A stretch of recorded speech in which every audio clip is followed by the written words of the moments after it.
If you like the video, subscribe our channel and press bell icon to get the notification of new videos. Thank you. Hello everyone, welcome on my YouTube channel apex tutorials. और आज की इस video में हम लोग करने वाले हैं क्लास 9 बुक बी हाइव से chapter my childhood. Well, this is a story of APJ Abdul Kalam, whose projects in space, defense, and nuclear technology guided India into the 21st century, became our 11th president in 2002. ये कहानी स्वर्गीय Shri doctor APJ Abdul Kalam की है।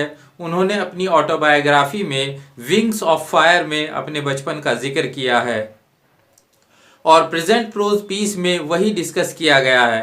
क्योंकि ये autobiography है तो first person में ही पढ़ाई जाएगी। मेरा जन्म एक मिडिल क्लास तमिल फैमिली में रामेश्वरम में हुआ था, जो पूर्व मद्रास राज्य का एक कस्बा था। फादर जैनुल आबिदीन के पास न तो फॉर्मल एजुकेशन थी और ना ही बहुत ज़्यादा पैसा था। इन कमियों के बावजूद उनमें पैदाइशी सूझबूझ और आत्मा की सच्ची उदारता थी। मेरी माँ अशियम्मा उनकी एक अच्छी सहायक थी। मुझे ये याद भी नहीं कि वो रोज़ाना कितने लोगों को खाना खिलाया करती थी, लेकिन मुझे पूरा यकीन है कि हमारे घर खाना खाने वालों की संख्या हमारे खुद के परिवार के लोगों से ज़्यादा हुआ करती थी। APJ अब्दुल कलाम के 3 भाई और एक बहन थी।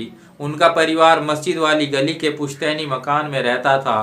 कहते हैं मेरे फादर सभी तरह की गैर ज़रूरी फैसिलिटीज़ और आराम की परवाह नहीं करते थे, लेकिन जितनी ज़रूरी चीज़ें थी जैसे खाना, दवाइयाँ, कपड़े, ये ज़रूर उपलब्ध कराया करते थे। जब मैं 8 साल का था, सेकेंड वर्ल्ड वॉर 1939 छिड़ गया। इमली के बीजों की मांग अचानक बढ़ गई थी। दिन भर में बीज इकट्ठा करके मैं शाम को 1 आने में दुकान पर बेच दिया करता था। हमारा इलाका अलग होने की वजह से युद्ध से अप्रभावित था, लेकिन जल्द ही भारत को मित्र सेनाओं में शामिल होने के लिए मजबूर किया गया और इमरजेंसी जैसे हालात हो गए। इसका सबसे पहला असर ये पड़ा कि रामेश्वरम में ट्रेन का स्टॉपेज सस्पेंड कर दिया गया।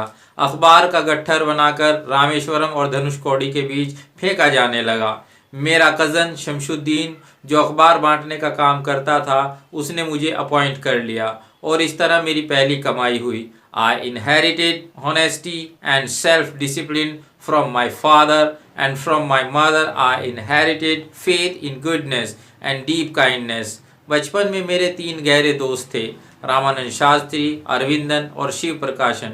ये सभी लड़के हिंदू ब्राह्मण परिवारों से थे। रामानंद शास्त्री रामेश्वरम मंदिर के सबसे बड़े पुजारी पाक्षी लक्ष्मण शास्त्री के पुत्र थे और बाद में पिता का स्थान लेकर पुजारी बन गए। अरविंदन ने ट्रांसपोर्ट का बिजनेस कर लिया और शिव प्रकाशन सदर्न रेलवेज में कैटरिंग कॉन्ट्रैक्टर हो गए। श्री सीताराम कल्याणम वार्षिक उत्सव के समय मूर्तियों को मंदिर से विवाह स्थल तक ले जाने के लिए स्पेशल प्लेटफॉर्म वाली बोट्स का अरेंजमेंट हमारा ही परिवार करता था। प्रॉफेट मोहम्मद की लाइफ और रामायण की घटनाएं हमारी बेड टाइम स्टोरीज हुआ करती थी, जो मेरी माँ और मेरी दादी मुझे सुनाया करती थी। एक दिन की बात है, मैं रामेश्वरम के प्राइमरी स्कूल में 5th क्लास में था। हमारी क्लास में एक नए टीचर आए। मैं टोपी पहनता था, जो मेरे मुसलमान होने की निशानी थी, और मैं हमेशा पहली लाइन में रामानंद की बगल में बैठा करता था। रामानंद जनेऊ पहनता था।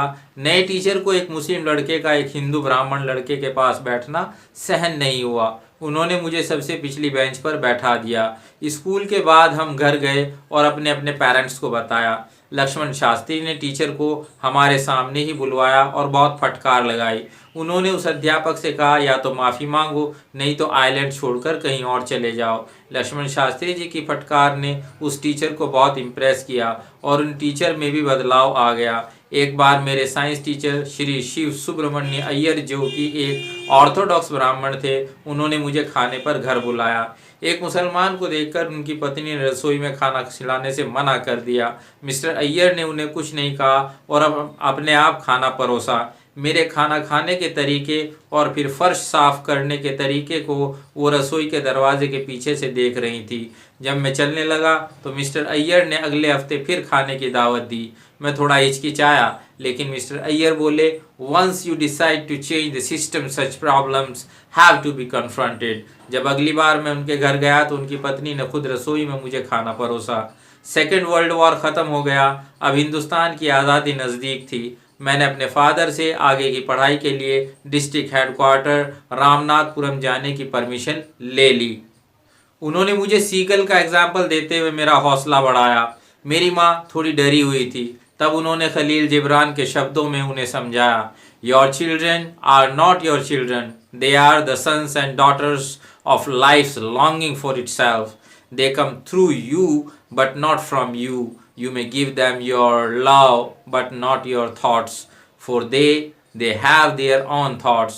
तुम्हारे बच्चे केवल तुम्हारे बच्चे नहीं हैं, बल्कि उनकी अपनी भी इच्छाएं हैं। तुम उन्हें अपना प्यार दे सकते हो, विचार नहीं। This was all from this chapter. Hope you understood well. For more videos, keep watching Apache Tutorials. Thank you.